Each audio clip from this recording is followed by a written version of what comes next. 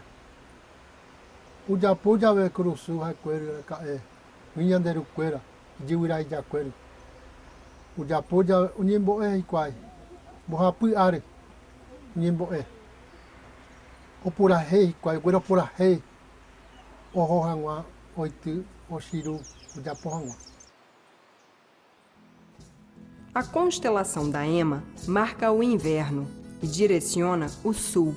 Está localizada na região do céu, limitada pelas constelações ocidentais do Cruzeiro do Sul e do Escorpião. Os Guarani chamam de constelação de Nhanderu a mancha escura da Via Láctea que fica ao lado da constelação ocidental do Cisne. Podemos localizá-la pela constelação indígena do Colibri, que fica na mesma região do céu. Ela anuncia a chegada da estação do ano indígena do Tempo Novo. A constelação da Anta fica totalmente na Via Láctea, na região do céu limitada pelas constelações ocidentais do Cisne e de Cassiopeia. As manchas claras e escuras da Via Láctea definem a figura mais visível pelas etnias que habitam a região norte do Brasil.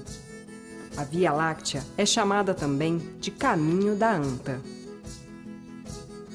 As Três Marias, que para os ocidentais formam o cinturão de Órion, o gigante caçador, é conhecida pelos Guarani como Joqueiçô, as Três Irmãs.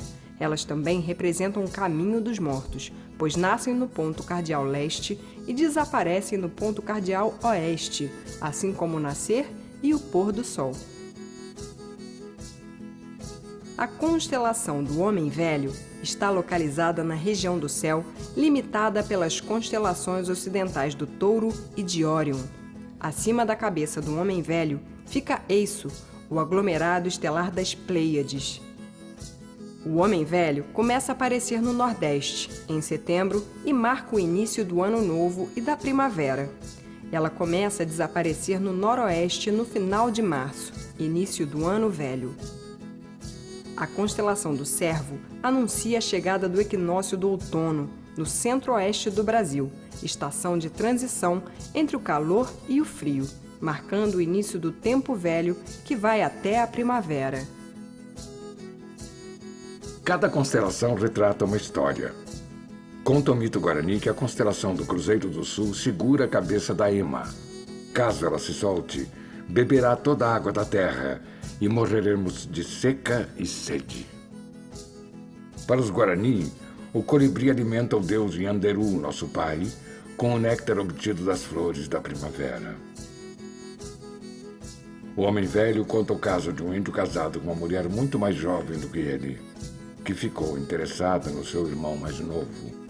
Para ficar com o cunhado, a esposa matou o marido, cortando sua perna na altura do joelho. Os deuses ficaram com pena do marido e o transformaram em uma constelação. O conjunto do imaginário pictórico das constelações serviu de base para a criação dos mitos indígenas ligados ao cosmos, passadas de geração em geração.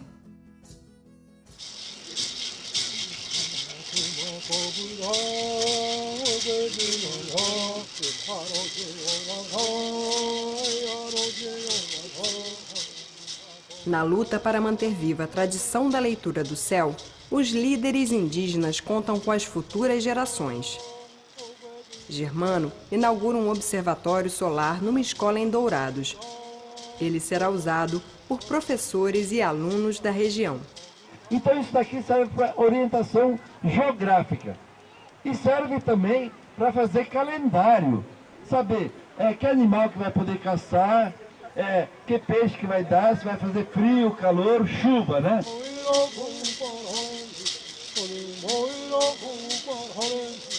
O respeito ao que vem da terra é algo sagrado para os índios. Antes da chegada do Juruá, os homens brancos, a natureza fornecia tudo de que precisavam.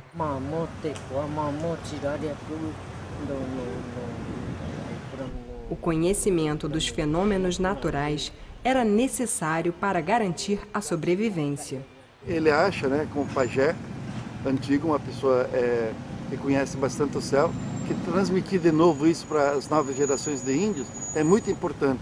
E que ele está de acordo, porque na cultura guarani, tudo que está no céu está na terra, que a terra nada é mais do que um reflexo do céu. E toda a cultura deles está relacionada com o firmamento.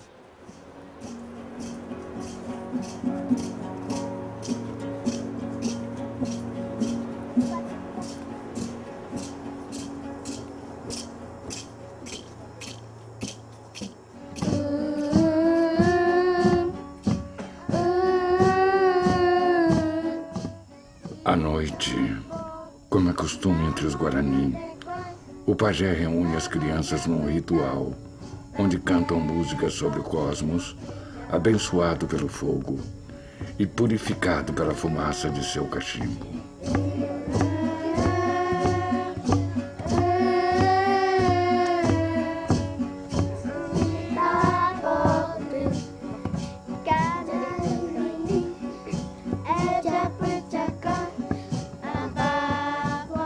Quando Verá Tupã se for, um novo pajé ocupará o seu lugar. E o que hoje está na terra, um dia estará lá em cima, no céu.